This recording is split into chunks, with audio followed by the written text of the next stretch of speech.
This is an optional video to help you with question 8. Question 8 says, this article lists 3 ideas that will improve the handling of e-waste. Which of the 3 ideas will be most effective in your opinion? Use textual evidence to support your opinion. So which one is going to work the best, most effective? There's no correct answer. I just want to know your opinion, but I'll help you identify the 3 ideas, and then you can pick one and explain why with textual evidence you think that's best. This first one is here. First, we should take a broader approach. Governments have treated e-waste as an environmental challenge that can be solved by making more rules, like bans on informal recycling.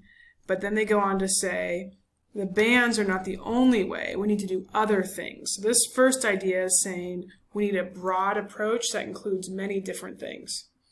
That's idea number 1. Idea number 2, we should find better ways to measure how much e-waste there really is, right? Because that's the first step to fixing the problem, okay? And then the third idea is down here.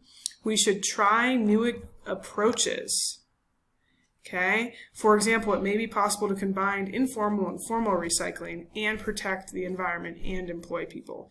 So, going back to 3 ideas, do we need to look for new approaches to do things? Do we need to first figure out how much e-waste there really is?